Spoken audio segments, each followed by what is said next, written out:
Good evening, ladies and gentlemen, and welcome to the 5th year of our series of speakers called The Latter-day Saints and Their World. I'm Paul Flesher. I direct the Religious Studies program here and am chairman of the Mormon Studies Committee here that is made up of faculty members and some key interested people to the community, and we've been putting this on, as I said, since 2006. Tonight we're going to get to hear Phillip Barlow from Utah State, but first I'd like to thank a few people. I'd like to thank the LDS Stake for helping support this. I would like to thank Dean Oliver Walter and the College of Arts and Sciences, who's also been a strong supporter. The LDS Institute had Professor Barlow to breakfast this morning, and thank you very much for that. And I'd also like to thank the newly formed Religious Studies Club, who's also a sponsor of this activity. Despite the number of years that we've been doing this, this talk is the first one since the trustees of the university has granted the Religious Studies program the opportunity to offer a major in the study of religion, and in particular in world religions. So I want to thank the trustees and Dean Walter and all of the people in the upper administration, including President Buchanan, who helped make that happen. There will be a reception following tonight's talk that'll be set up right outside the doors, so you don't even have to figure out directions. You'll see it as you go by. Please stop and enjoy yourself and chat with us as you will. And I don't get to introduce tonight's speaker, so let me introduce Dr. Quincy Newell, who is an associate professor and has taken a leading role in organizing not only this talk, but many of the talks in this series. Dr. Newell.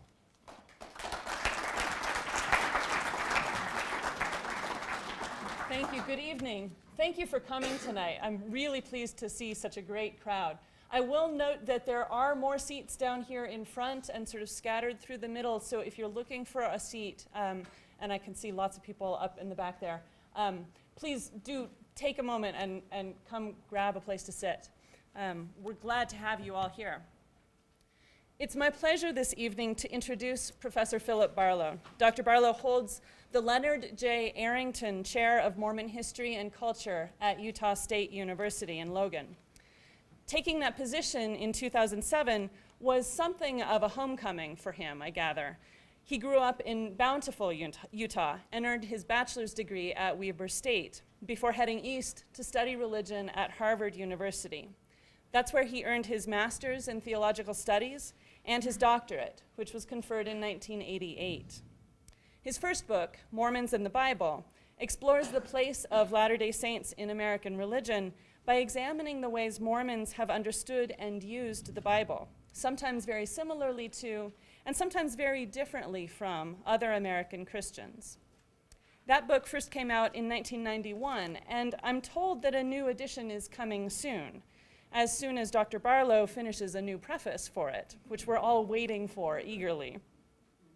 More recently, Dr. Barlow has turned to an interest in the geography of religion, collaborating with Edwin S. Gaustad on the new Historical Atlas of Religion in America, published in 2001, and with Mark Silk on a book about regional religion entitled Religion and Public Life in the Midwest, America's Common Denominator. That was published in 2004. Professor Barlow's credentials in Mormon studies are impeccable. In addition to his first book, he has published numerous essays and articles on the history of Mormonism. And in addition to that new preface, he's also at work on at least 2 other projects. One, a handbook of Mormonism, co-edited with Terrell Givens, and the other simply entitled Mormonism, co-authored with Jan Ships. Barlow has also served as the president of the Mormon History Association. So please join me in welcoming him to speak to us tonight on the Fragmentation of Reality, Joseph Smith's Radical Remedy.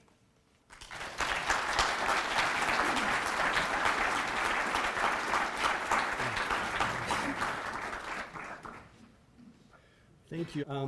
I've had a delightful day today in Laramie. Beautiful day, hard to mess up a day like this. And I've been hosted graciously by a number of people, so I'd like to thank Quincy and the entire Mormon Studies Committee for inviting me here, and you for taking time out of your busy lives to be here.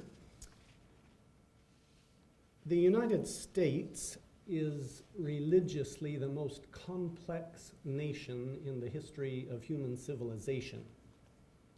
And that's because virtually all of the religions of the world are here, have come here, sometimes making a metropolis like Chicago or Los Angeles more complex with Buddhism or Islam than places we might think of Buddhism more traditionally in Asia.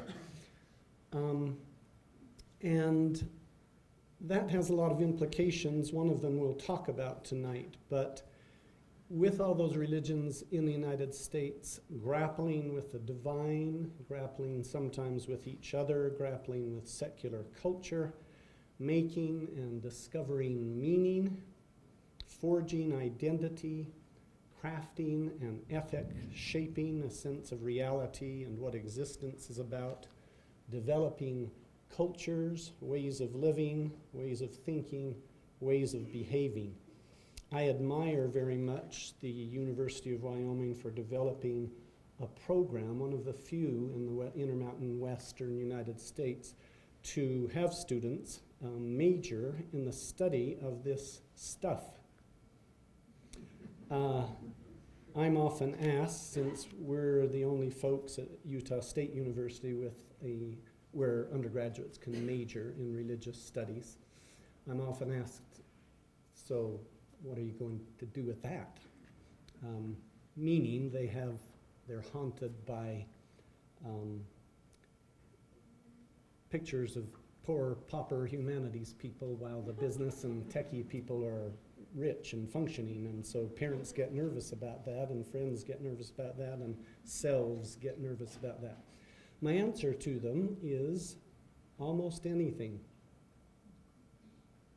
Study intensely of religion and meaning making and identity forging and ethic making, if you do it well, is going to change how you see reality, how you see and interpret people. And that means if you go off to law school or go to be in the world of business or most anything, you're going to have skills that are going to change things, going to change the reality that you think you see, the people you think you're interacting with, the people that you are interacting with, but that you think you understand, you will understand differently. It's among the most freeing majors in the world. The university and the Religious Studies Department here is interested, as some of you know, in establishing a professorship that focuses on Mormon studies. Why study something weird like that? Why study such an obscure culture as Mormonism with a full-time expenditure of university resources and generous donations that might come into such a thing? One obvious reason is that Mormonism is a religion among other religions, and so as with any religion being worth studying, Mormonism is that. Mormons themselves, of course, might have an interest in studying, achieving a form of critical thought that a university setting might allow. But the study of Mormonism ought not be just for Mormons, because Mormonism is a rising and expanding culture of some disproportionate influence.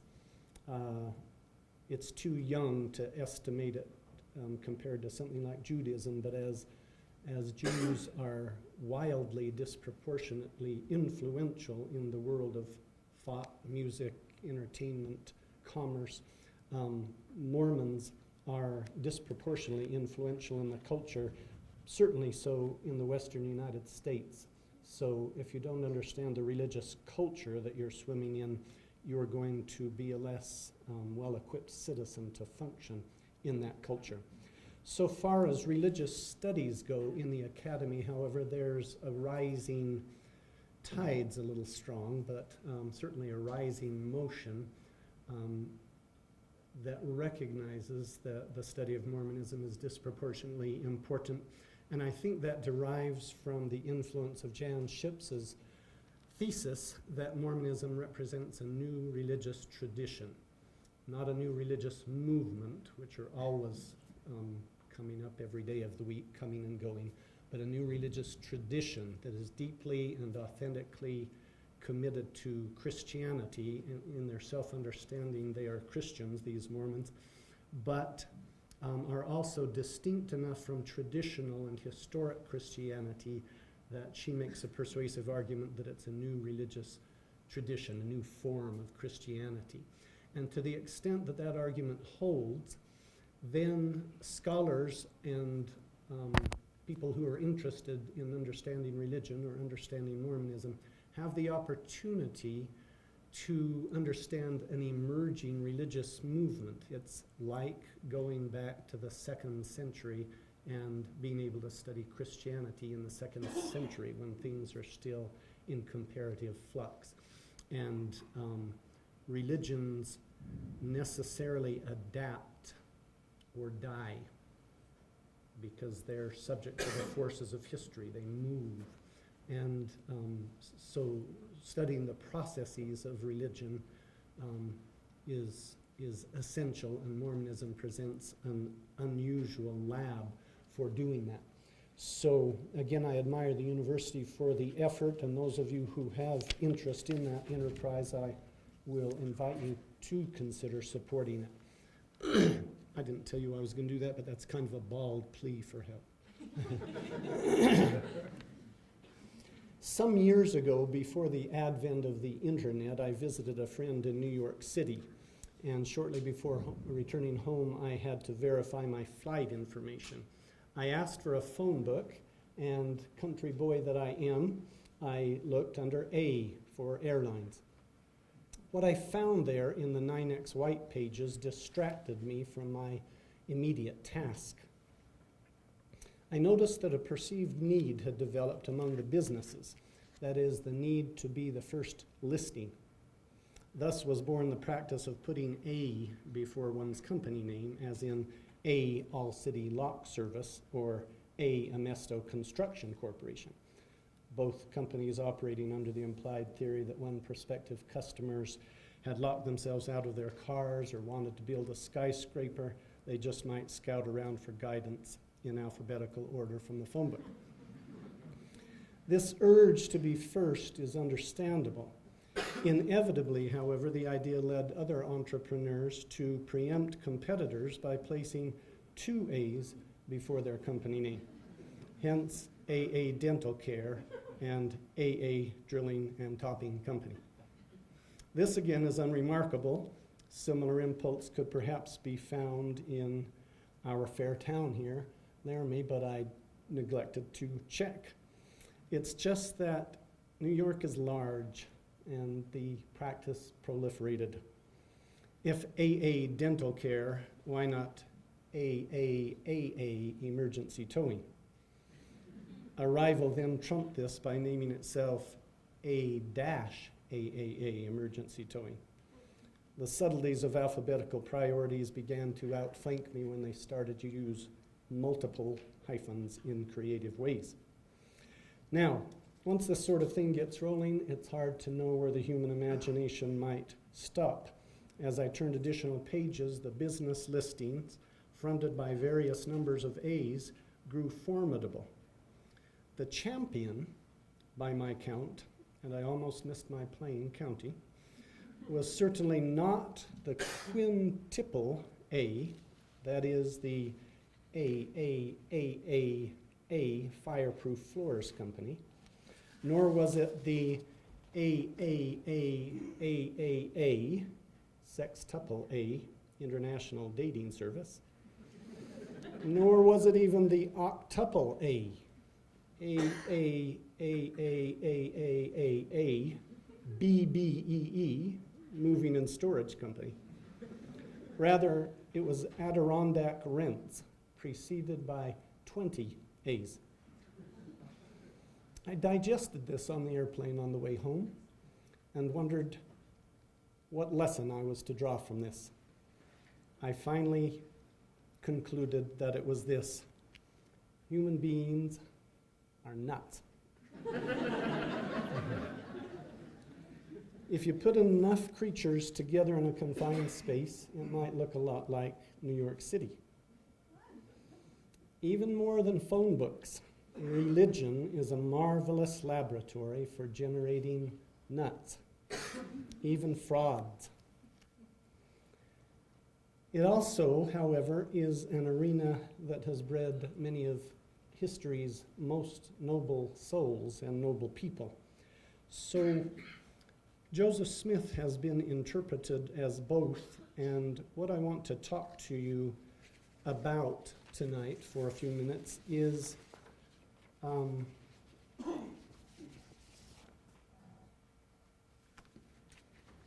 new framework for understanding the man. Millions of people understand Joseph Smith as a noble soul, subject to God's revelations that started this new religious movement and was directed by revelation. To vastly more millions, Joseph Smith is a curiosity or a nut, or worse. To many of these millions, many of course are indifferent, but to many who look at the Mormon story, it's just too odd. And those Latter-day Saints among you, if you're too comfortable with your tradition, like a fish who's native to water and doesn't know how to think about water because it's in the water and that's its universe, Mormonism is exotic, is extravagant, is unusual.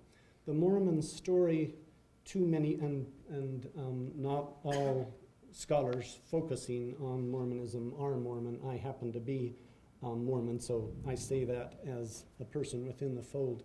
To many people, the Mormon story seems too golden, like the gold plates themselves that were delivered by an angel and went back to the angel rather than to the museum that people would like to visit and observe them in. This story is full of visions and angels and close encounters with God. This is the religion to trump all religions, as if others didn't claim that. This is a religion that has practiced the curious and offensive to many institution of polygamy. This is a religion that's full of various follies, like hunting down the genealogy of the entire human race and baptizing them, despite their deaths and our ignorance of their interest. Mormonism's history to many is simply too controversial. Its conflict with neighbors has been recurrent, and they spent much of the 19th century being booted out of one place or another, or resisting the threat of being booted out. The movement's cosmology seems far out. Its good-hearted people gullible for marvels and wonders. Its temple ritual seems secretive and esoteric. Its God too anthropomorphic. Its theology heterodox and alien. Even some of its values seem retrograde against the evolving values of America and much of the world. They include, for example, in our era of feminism and reasonable aspiration for gender equality, Mormonism includes an explicit patriarchal order. And yet, somehow, the movement thrives. This makes Joseph Smith, the movement's founder, a magnet for scholars who study religion, despite most of them not being Mormons. I used to be a member of an online list. I have a hard time keeping up with all the online lists these days, but A few years back, I was a member of an online list that was for professors of religion in America and graduate students in the study of religion in America. And one of the writers proposed that everybody, all these scholars, make the top 10 list. The top 10 list of figures in American religious history that they construed as the most fascinating or the most important. And some other people said, those aren't the same criteria exactly. And the guy said, I know that was ambiguous on purpose, so however you want to enter in, make your top 10 list. Joseph Smith came in at number 2 out of the more than 100 people who made various people's top 10 list. He was only behind the famous Puritan evangelical Puritan Jonathan Edwards. Understanding the Mormon prophet is a different matter.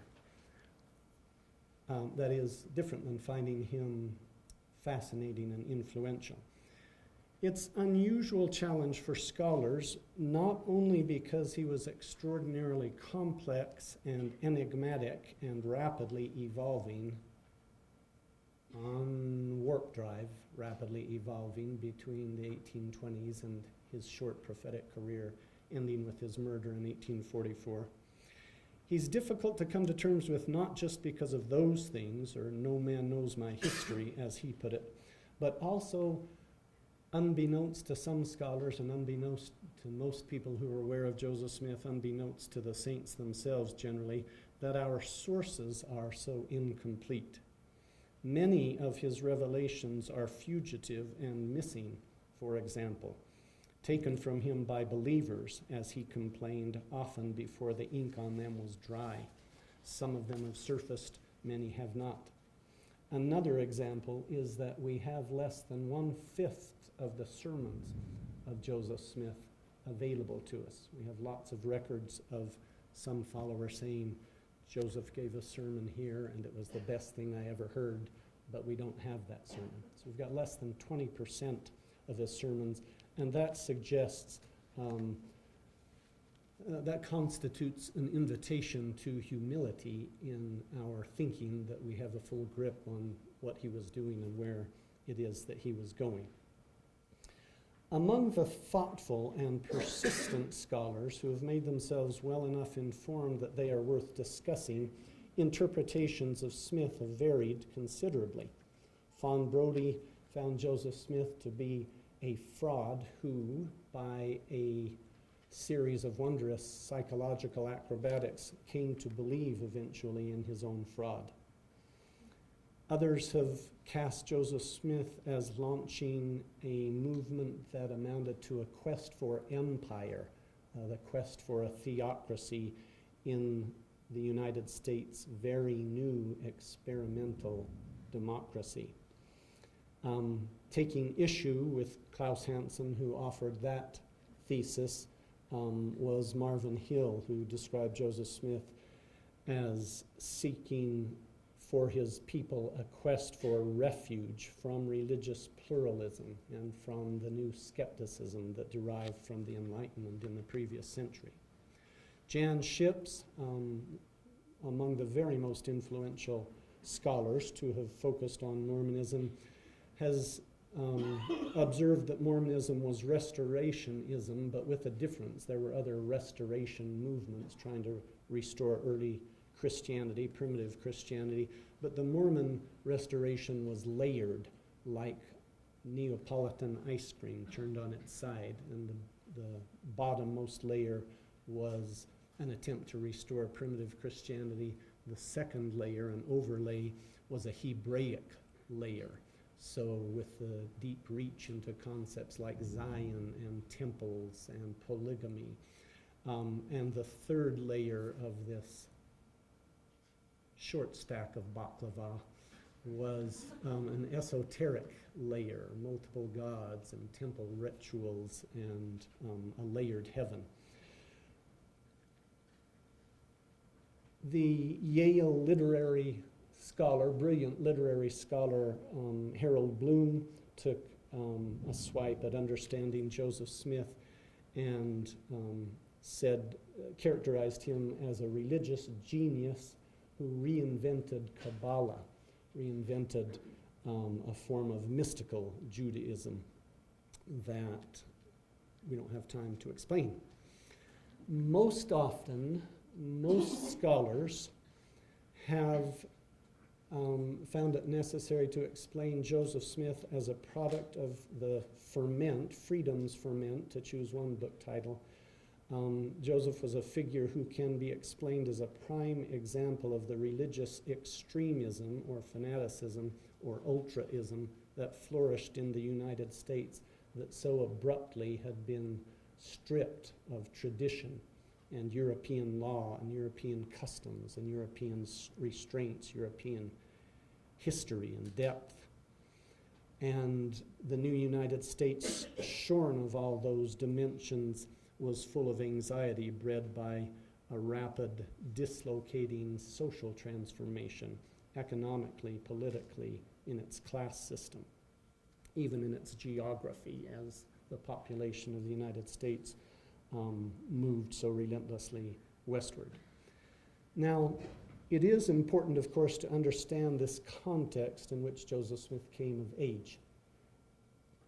But I want to propose something more radical tonight. I'm going to suggest that no matter what image of Joseph Smith you carry around in your minds, believer or not believer in Mormonism, no matter what scholar you have read, the image that we carry around of Joseph Smith's project, what it is he was trying to pull off, is too small. Joseph Smith was not merely facing the dislocation of his age brought about by social change, profound as that was. Instead, he inherited and, by prophetic insight or religious genius, or both, discerned the fragmentation of reality itself. Now, I am talking to you not presuming that you're believers or not believers, though I am sure we have both of those with us in the conversation tonight. So from here on out in the talk, I will mention Joseph's visions, Joseph's revelations. You're not to feel imposed upon like I'm bearing religious witness of the truth of these revelations, but I'm talking to both believers and unbelievers, and I'm using that shorthand way of talking because that's how Joseph Smith taught, that's how he presented his changes, his flashes, his growth, his rapid evolution as a thinker and a leader. Joseph discerned and inherited and saw through the fragmentation of reality itself. I don't mean that he was psychotic. Rather, I mean that he came to understand through revelation, as he believed, that every significant realm of human endeavor was cracked and needed mending. Now, in case I lose you in here, I'm going to spend about a page listing some of the ways that he discerned a fissure in reality to suggest some of those human endeavors, but it's going to start to sound a little list-like to you because it's list. So hang in there for about a page or so, and that's the Humpty Dumpty that is fractured that I'm trying to portray, and then I'm going to unpack two examples for us so that you can see a little bit more more what I mean by it, and then I'll sum up and we'll see what questions you have, see if we are communicating. So Joseph's read of fissures in reality included things like this. He saw not only how society was arranged in its class systems and its economic systems and political systems and legal and gender and family systems, but his vision also entailed a fragmentation between heaven and earth, between humans and God, and life and death. life, fissure, death. It involved the fragmentation of biblical authority. For the democracy that was launched in the new United States at once elevated biblical authority higher than it had ever been in Christian history, and it also threatened biblical authority, thus a fracture. It raised biblical authority because much of Protestant Christianity in the United States started to take the Reformation phrase, sola scriptura is our authority, the Bible alone is our authority, first made famous by Martin Luther. But as I said in a class earlier this afternoon, Luther didn't mean that without a ... attached to it. Luther meant sola scriptura as opposed to Catholic tradition, as opposed to the Pope, as opposed to church councils, as opposed to tradition coming down over the centuries. The Bible alone is our authority. But he did not mean that any dope who didn't know what he was doing could go invent some sect by misconstruing and wrestling in some tortured way with the text. You had to be competent with the text. In the United States, after the American Revolution, however, the people started to flex their biceps. Nana, we don't need any minister who's gone to Princeton Theological Seminary getting between us and God and us and our Bible. They really did start to interpret the Bible for themselves, and hence sectarianism went crazy. Sectarian, sect, fracture, shards, right? So religion itself started to be fractured, but the Bible's authority as interpreted by oneself started to be higher than it ever had, and yet the skepticism seeping down from the age of reason, on the other hand, started to undermine biblical authority. Authority of the Bible ruptured, elevated, and de-escalated. Moreover, the American culture of Joseph Smith's time saw something of a rift between the meaning of, am I on a wire that is zapping lights?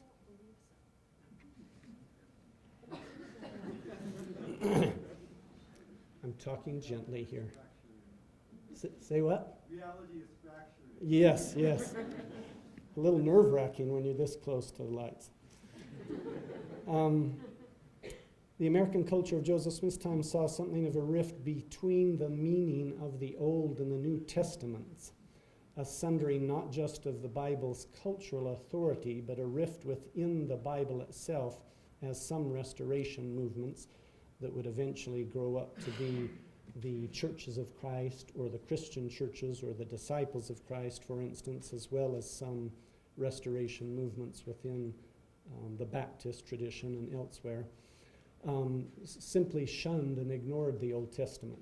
We speak where the Bible speaks. We are silent where the Bible is silent became the mantra for many of these movements, but by the Bible, they meant essentially the New Testament, and what they called the Old Testament was just along for the ride. I've already mentioned religious sects are by nature fracturing themes, and this fracturing of religion created confusion in Joseph Smith's family, who inclined towards different religious movements, and in Joseph's head, which prompted what he called his first vocal prayer. But Smith encountered other disunions, those between the physical and the spiritual, and between the spiritual and the temporal. He saw a splintered epistemology, though he wouldn't have used a philosopher's fancy word, for how humans know what they know. And he saw a fractured or sundered ontology, what humans are made up of. Smith asserted eventually that language itself was cracked, broken, inadequate. For him, even the fabric of time was ruptured, disintegrated, and in needing of restoration or healing. In this sense, then, Joseph saw reality itself as full of fault lines, breaks, shards, gaps, and chasms. This is my Humpty Dumpty thesis.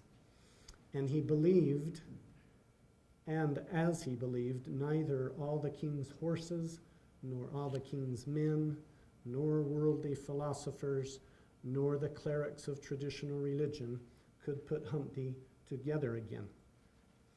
Because of his moment in time and place, and because of the prophetic lens through which he interpreted the world, he found himself impelled to propose a remedy for the fractured state of practically every significant realm of human endeavor, and human endeavor with the divine. Now, that's rather a lot for a Thursday evening, so I'm going to just unpack two examples so that we can see them a little bit more clearly. But what I'm suggesting now is that Joseph's prophetic trajectory, where it was headed, even though we have to be modest because of the paucity of the sources, the limitation, the only partial view we have of Joseph Smith, that I want to suggest that Joseph Smith had a vision. I don't mean the first vision. I don't mean section 76 of the Doctrine and Covenants. I mean a vision that emerged, not always clear to him, and sometimes full of experiments that didn't always work and he pulled back from, so it's a little ragged. But I'm suggesting that the vision, the project, which is in my title, has a direction. And the direction is precisely this: to mend a fractured reality. Now, most of the facts that I would conjure to paint this canvas and to suggest this trajectory are familiar to people who know something about Joseph Smith's career. If you happen to be LDS, or if you've read a biography of Joseph Smith, you would have heard of most of the facts. I'm not possessed by a new cache of documents that other scholars haven't had.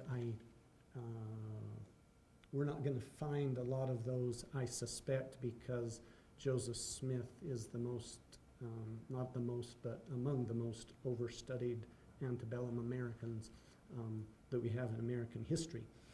But there's a danger in familiarity. If the facts are familiar to us, we may be numbed into thinking we know how to frame them, to assemble them into greater meaning, and presume that we understand the implications of all of them. So there's a danger in the familiar. So I want, unfortunately, I don't have any talent, but if I had talent, it would be painting like Monet. So this isn't bragging, this is just an analogy. I want you to imagine some of what I say that conjures familiar facts. I want you to think of each of the facts with which you're familiar as an impressionistic painter, like Monet's little brush print. It's a stroke, and up close it looks chaotic, so we know a bunch of Joseph Smith stuff, factoids. So we need to distance ourselves back off from that impressionistic canvas, and then the genius of Monet can become more apparent. So don't go novocained on me by familiarity with some of the facts I'm going to marshal. I was once working on a large reference book called The New Historical Atlas of Religion in America that Quincy alluded to, and I was making lots of maps, and I was inventing different kinds of maps, or trying to, and had a lot of ones I trashed because they were stupid ideas after I worked at them for a while, or I just couldn't get all the data I needed, or they were wonderfully complex and no one else but me could read them, and so there's a lot of failures along the way. And I had a brilliant research assistant, an undergraduate sophomore who was a math major named Becky Cantonline. And as she saw me going endearingly apoplectic one afternoon about one of my failed projects. She said, "Dr. Barlow, you know," this was a map that was number crunching, sort of a map. "You know, Dr. Barlow, math is not about numbers. It's about relations." And so I let myself be unapoplectic for a minute, and then I got the truth of what she was saying, that numbers were just the tools or the symbols to get at relations. And then I got apoplectic again, saying, why didn't my second grade teacher make that apparent to me? For Joseph Smith, that seems to be what religion was about too. He taught doctrine, certainly, and taught ordinances, and taught priesthood keys, or exclusive authority. But for him, if we zoom the camera away from the canvas a little bit, I think the doctrines and the ordinances and the authority were not ends in themselves. Rather, they were in service to an end, that is, putting things in right relation, binding them together into a seamless whole. Indeed, the etymology of religion, though it's contested, seems by consensus to mean just that, to bind together, religio. Nothing could better summarize Joseph Smith's vision. Now, there is in modern popular Mormon culture a rather sharp divide that has developed between notions of spirituality on the one hand and the intellect or intellectualism on the other. I want to suggest to you that in Joseph Smith's ontology, Joseph Smith's notion of how the human entity is constructed, that to be anti-intellectual is to be apostate. If Joseph Smith is your baseline, because in his ontology, what humans are in their essence is intelligences. Humans are intelligences before the creation of this world. You and you and you and you, for Joseph Smith, were intelligences. And I only know two ways how to reconstruct what he might have meant by that as he put it together in the package of what humans eventually became.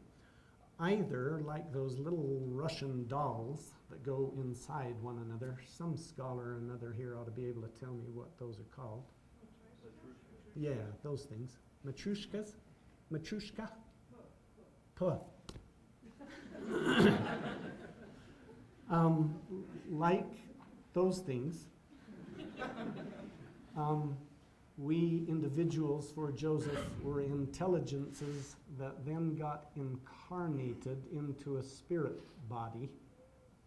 And carne means flesh, so not this kind of spirit body, but a spirit body nonetheless. And for Joseph Smith, spirit was refined matter. It wasn't everywhere and nowhere and nothing. It was even tangible, but with more refined senses than we're possessed of. So intelligence, our inner nature, was put into a Russian doll-like, into a spirit body, which then got incarnated at human birth into a soul, spirit and body, but the spirit harbored intelligence. You with me? That's one way to construct what he meant. Or we were not intelligences put into a spirit, but we were spirit intelligence things. Spirit and intelligence are synonyms. And then we were incarnated. Either way, you reconstruct what he meant. Intelligences were at the inner essence of what humans are. To be anti-intelligence is weird. It would be like being anti-you. Indeed, for Joseph Smith, God is the greatest intelligence. The glory of God is intelligence, and to be anti-intellectual would sort of be blasphemous with that sort of ontology, right? So to be anti-intellectual is to be apostate. Stasis, to stand, apo, away or apart, to stand away from the teachings of Joseph Smith. Joseph Smith did not like intellectual peacocks who strutted about showing how wondrous they could strut their stuff and have knowledge drool out. We call that arrogance. That's not a problem with intelligence. That's just a temptation of intelligence, like any virtue. Wealth or beauty or authority, all of those can be abused by arrogance. But the problem for Joseph Smith was arrogance, was not intelligence. So that's a single example of how this sort of fusion, this unfracturing but fusion of entities in this particular instance might matter, because you're supposed to ask, so what? He saw fractured reality and tried to mend it. I've got neighbors to serve and stuff. Why should I worry about such a thing? And that's one so what. To the extent that popular Mormon culture is anti-intellectual, it's in tension with the teachings of its founder. Let me choose a different example. Oh, I should say before I leave that one, that Joseph Smith had a radical, as far as I know, although in your questions or observations after I finish in a few minutes, I'd be glad to be corrected and understand, but as far as I know, Joseph Smith's definition that came through Revelation in a section of the Doctrine and Covenants that defined what a soul is unprecedented. I don't know of another religious example that defined soul like he did.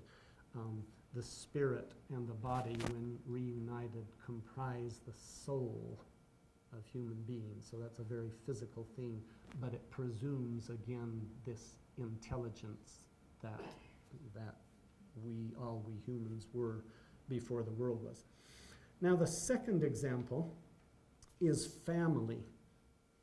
And you would think it would be impossible to underestimate Mormon understanding of family, because Mormons are family nuts. That is, they sometimes think so much about family. Again, I'm not attacking the Mormons, they're my people. We Mormons sometimes speak as though we're the only people who care about families, right? Other people, we care about families. So it would be hard to think that Mormons have underestimated family, but I'm going to suggest maybe so, in a full understanding of where Joseph was going with this, even though the elements of all this will be familiar again, so it gets tricky. In the early American Republic, because of the radicalism of the American Revolution that I've already suggested, incredible forces were unleashed. When we had a king, it was a real gyp to be at the bottom of that rung and not be the king. Right? Kings had privileges. But in a royal society, you had a king, and the king patronized royalty, the aristocracy patronized merchants and intellectuals and artists beneath them, and it went down to we poor people. Right? That was unfair, but it was coherent. It cohered. It hung together. It was threaded in an organic society. When we unkinged the king, it was like taking a nice piece of woven fabric and fraying it. So it unraveled. And that was cool, because freedom, and we can become anything. We can marry person 2 classes ahead of us and leap right up there. Could find a mezzo-soprano and go for it. So that was all good, but it unleashed wild forces. I've already suggested an example with interpreting the Bible, and we don't need anybody who actually understands biblical history or understands the original language that the texts were written in, such we can do it for ourselves. So, na na na na na na, no king, we can do anything, and that's sort of like saying we could all go run and be surgeons or whatever. A little spooky when it gets to operating time. So that affected, among other things, the human family and what we mean by family. We know, for instance, that divorces began to rise sharply in the early American Republic. And we know that out-of-wedlock births began to rise in the new American Republic. And we know that connections among extended families started to fray and shrivel into more of a nuclear family concern instead of a transgenerational extended family and cousins and aunts and uncles, as the country rapidly moved west and grabbed land and sought wealth. A number of people have treated that well, but none better than Gordon Wood, who won the Pulitzer Prize a while back for a book called The Radicalism of the American Revolution. Tocqueville, the prophet Tocqueville, a cultural observer from France, observed this in precisely Joseph Smith's time when he was observing what would become a classic book called Democracy in America. In America, says Tocqueville, the fabric of time is every instant broken. That is, the quest for new tends to obliterate tradition and group memory. And he continues, the track of generations is effaced. Those who went before are soon forgotten. Of those who will come after, no one has any idea. Thus, not only does democracy make every man forget his ancestors, but it hides his descendants and separates his contemporaries from him. It throws him back forever upon himself alone and threatens in the end to confine him to the solitude of his own heart. That's poetic hyperbole, to be sure, but it does capture something important about where democracy was going to head, and indeed the trajectory that he forecast has continued, so that the fabric of the family continues to be threadbare compared to what it was a generation or 4 generations ago. And that again has consequences for society in terms of who's in prison and who's making babies out of wedlock and out of commitment, and what happens to those children over time, etc. So, Joseph Smith was born in, came of age and of prophetic age in just this arena. He experienced the fierce winds of the new American democracy and the fragmentation of the meaning of family. And only by grasping this can we make sense of what seemed to non-Mormons as exceedingly odd Mormon practices.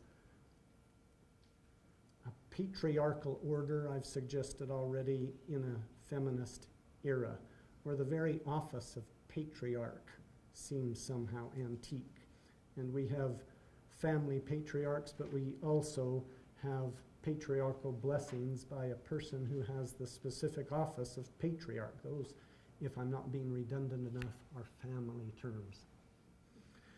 Patriarchal blessings, please note, in which every recipient is assigned a name from the tribe of Israel. That's a family tribal enterprise. It conveys identity. What does it mean to the recipient to be named from the house of Ephraim? And Mormon children are taught about that. Or the Mormon practice of adoption. Joseph Smith didn't just have a lot of wives sealed or married to him. He had a lot of men who were adopted had a particular ordinance performed and became part of Joseph Smith's family, even after his death. And then there is, of course, polygamy itself, which is a separate, complex conversation. But Richard Bushman's exaggeration that I'm about to read is nevertheless cogent and penetrating. Joseph Smith, he writes, did not so much lust after wives as he lusted after kin. Now, that word kin and kindred ultimately derives from kind, of the same kind, to be bonded. And Joseph's language was like that. It was about kin, it was about association, and association and friendship, as I'll say in a minute, were important to him, but those are boring, bland-sounding words to modern ears. And I mean, we all like friends, but that's not quite what he meant. So we need to examine those terms before we quit here.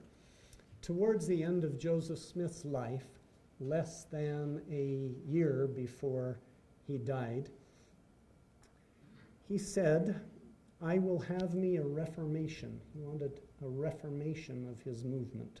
He talked about that in a series of sermons in July of 1843 that one of my graduate students, Don Bradley, has worked with good insight about. And in these sermons in 1843, he talked about what are the grand fundamental principles of Mormonism. He named two grand fundamental principles of Mormonism in these sermons, and he implied a third. The first of the two that he actually articulated was truth. Truth is the first grand fundamental principle of Mormonism, but, he said, truth from any source. Truth is truth, whatever its source. Go out, he told his followers, and be among the Methodists, and absorb their goodness and their insights, and you will emerge on the other side a better Mormon for it. Because the truths of Methodism were to be part of the truths of Mormonism, because truth is truth wherever one finds it. Do the same among the Presbyterians, he said.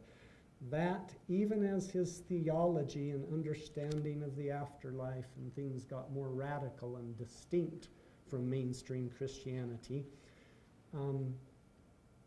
at the very same time he's doing that, he's getting more ecumenical in some other ways. So that's a healing of sectarianism in his mind, a reach to do that. The other grand fundamental principle of Mormonism, he said, was friendship. As I just suggested, that can sound like an underwhelming thing, because everybody likes friendship. I like friends, you like friends. But he meant it a little bit like Jesus meant it when he is made to say in the Gospels, "A new commandment I give unto you, that ye love one another, even as I have loved you." But there was nothing new about the commandment to love God and neighbor. That had been part of Judaism for centuries. And yet Jesus was suggesting something new about it. So we have to start thinking about what he might have meant by love your enemies. He didn't say be charmed by, or, oh, you're sweet while you betray me, but something a little more rigorous, a new commandment. Maybe something of it is suggested as he says while he is being impaled, "Father, forgive them." Something analogous to that Joseph Smith meant by friendship, not an ordinary sense of the word, but it emerges with words that were part of his vocabulary all the time, persistently, like bind, and talks of binding or forging an enormous eternal chain of associations, or sealing together. In the heavens, we will be associated.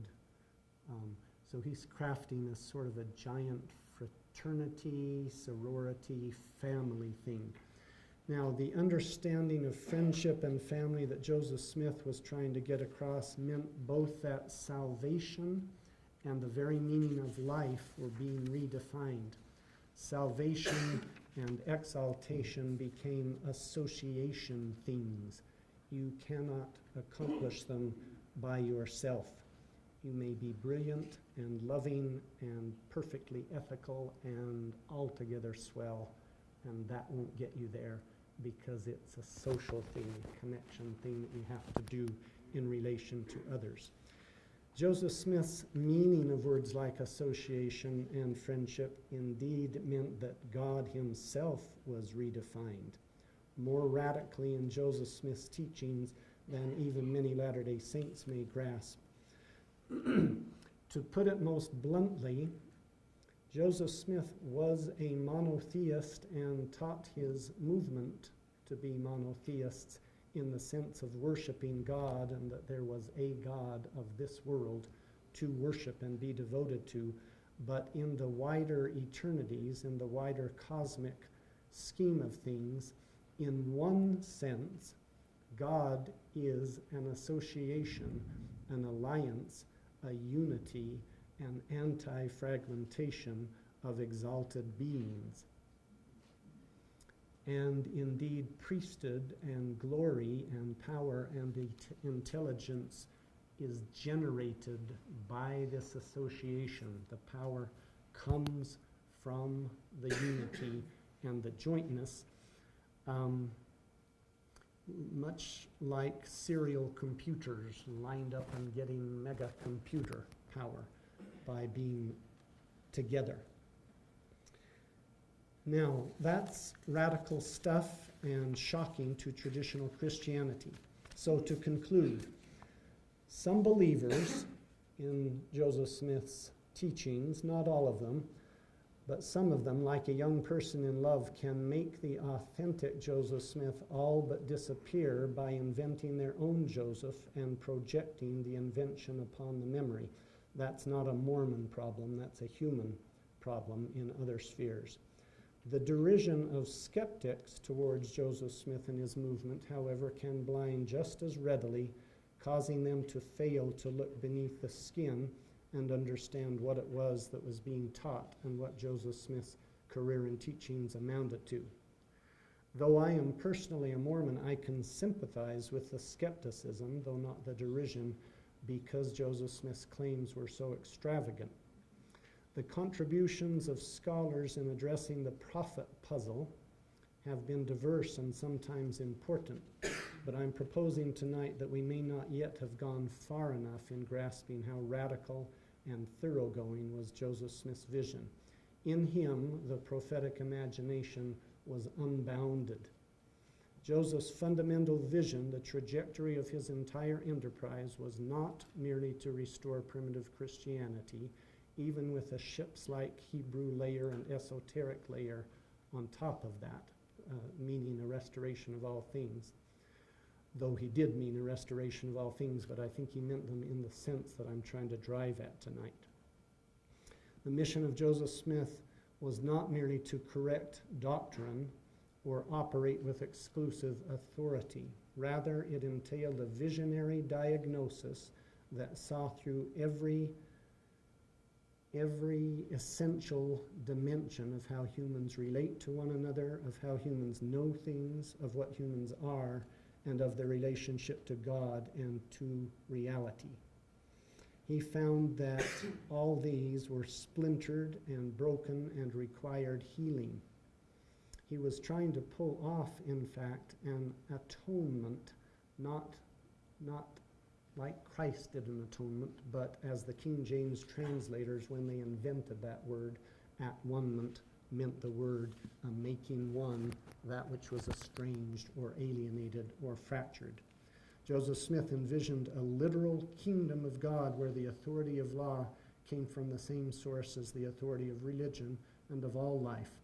As I've said before, his language was linking, forging, connecting, binding, sealing, association, relations, friendship, and of truth as indivisible. he spoke of turning the hearts of one generation to another, of welding the generations together. Because, speaking of the dead, he said radically, they without us cannot be made perfect, nor we without them. His quest was for a Zion, comprised of individuals who were, quote, of one heart and one mind, of a kingdom of freedom, but a kingdom nonetheless, a united order, and kingdom comes from king, which comes from kin, which comes from kind again, a binding as opposed to a chaotic democracy, a united order, a society in which no poor were to be found, because he had the Lord saying, if you're not one in mind, heart, spirit, and make sure there are no poor among you, ye are not mine. As a 24-year-old prophet, he compressed into a single sentence a vision of what God does for a living.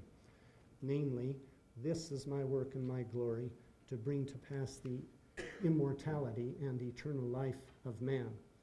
Immortality in that sentence means immortality, and eternal life does not. Eternal life means qualitatively becoming more godly, living the kind of life that God lives, so that humans were invited to make it their ultimate purpose to grow to do the same as God does. For, Joseph said, the course of God is one eternal round, and that's what reality is about, that's what creation is about, that's what love and expansion and eternal progress is about. The life and mission of Joseph Smith is a strange case, very strange. I'm tempted to suggest that if we do not see the strangeness in our comfortable faith or our comfortable skepticism about Joseph Smith, we are not apt to see the Mormon prophet very well, as he suggested of himself again, no man knows my history, and if I hadn't experienced what I have experienced, I wouldn't believe it myself. It all reminds me of an observation that poet Annie Dillard penned. Said she, any and all claims of revelation cannot be so far-fetched as a single giraffe. And as I visit Dillard's giraffe at the zoo this spring with my daughter and grandson, I expect to find it just as I did the last time, absurd, extreme, and undeniable. Thank you.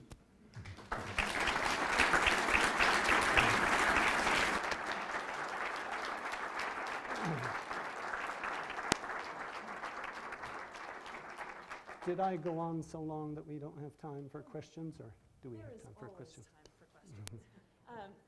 So we do have time for questions. We'll take a minute and let those who need to take off, and let everybody else think of your brilliant question for Dr. Barlow. Or not so brilliant, either way is fine. I'll let you handle the questions. Good.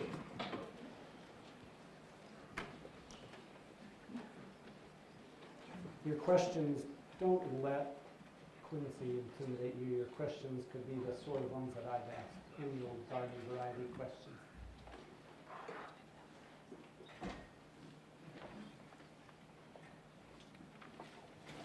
Sir. What led you to think about Joseph this way, in terms of your studies? How did you develop this idea? Well, that's a good question. I need a shrink to help me through that.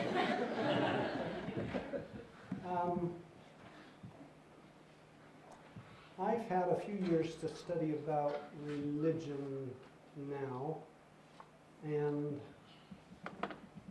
one time when I was thinking about the religion of the language of religion, or language generally, I started to notice that the simplest words were often the most interesting. The simplest sounding monosyllables were the most interesting. In most any language, the verb form to be or is or being is the most irregular, because you're sort of getting down to the nub of human existence, you know what I mean? So is, am, was, were, being, sheesh. Couldn't you just add an ed or something on a word like that? So words like love, started to affect me that way, and I noticed I started teaching a course just because of interest on religion and human suffering. And I noticed that dozens of phenomena fly under the flag of love. I love you, by which I mean I possess you, and if anyone else tries to marry you, I'm going to behead them sometime. Or I love you, little Johnny, so much I can't let go of you, so I'm going to walk you to school. Even when you get in high school, I'm not going to let you out of my sight.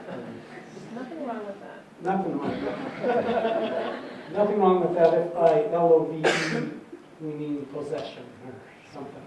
So the whole faith works like that. God works like that. So sometimes I've made my own personal advancement from my currently modest self to my really stupid self from last year, a little bit of progress, by trying to get at what looks familiar and make it look half strange. I try to do that to my students. If something is too utterly alien, they won't try because it's too hard.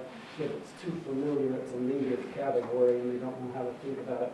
So I try to put some red dye in it or teach it backwards or something so that the familiar looks half strange. And I thought that Joseph Smith seemed too familiar. Richard Bushman has helped Mormons see that Joseph's a little different than you thought he was. There are dimensions about this figure you don't know. And Bushman, a couple of our scholars have some brilliant works in shedding light on some of this. But then I started to think that his biographers, even including Richard, have made major contributions, and I don't aspire to have another biography of Joseph Smith, just a different framework to put it in. So I really do need a shrink because I don't know all the answers to your question, but part of it has to do with my impulse as I get older to study the simple sounding things and what's familiar and unpack it. Thanks. Good question that I don't totally know the answer to. Any others? Please. Okay. Thank you for being here. I wanted to know, so that the claim, or I guess it's the claim that Joseph Smith's project was about sort of re-putting together reality is pretty complimentary towards him. And I understand that it's hard, I mean, it makes me want to read your work, obviously, because I'm sure a lot of it is in there, but how You lowered your voice, it makes you what? Sorry, it makes me want to read your work, so I'm sure a lot of the answers to that might be in there, but what can you say to convince us of that? Because that's pretty grand to say that, that was his big project, even though we only have 20% of his sermons. We're just going to go with that his project was re-putting together reality. Oh, yes, I mean to say, because you're right, I'm saying we have to be modest with the sources, and I can't crawl in Joseph Smith's head. I believe him, no man knows my history. What I can do is, like all scholars do, only sometimes we get a little full of ourselves and presumptuous with the evidence. So how shall I put it? I'll put it like I put it at the end of one book I wrote, and that is, when I was a boy, I used to gaze up at the night sky and I'd see wondrous stars. Before my city got too populated with and made light pollution, I saw a fascinating sky. And then I'd go in and look at cool astronomy books, and they'd show me where the Big Dipper was and where Libra was, and etc. And so then I'd go out to the night sky and I'd have my friends sleep out with me, and we're going to find a lion in the sky and stuff. And for the life of me, all I could find was a Big Dipper. I could never find anything else because it was a matter of connecting dots. So I'm suggesting that we don't have all the evidence, but what evidence we have, we can sort out what he was doing, what he was up to, and my read is drawing all sorts of insights from lots of other scholars along the way, but that we haven't gone far enough. And this is where I think the evidence that's outside his head, but that we do have in his sermons, in his writings, in his canonized works, heads in that direction. When you say it's pretty complimentary, I have zero attempt to persuade you, anybody in the audience, that Joseph would come and be a follower of Joseph. I mean this as an academic enterprise, but it's if grandness of aspiration is a compliment, he had that, because lots of these things that I didn't unpack but mentioned in list form, Joseph has God saying in a revelation, I've never given you any temporal commandment. What do you mean? You just told me to go this way and bring flour to this, and you just gave me a word of wisdom and stuff.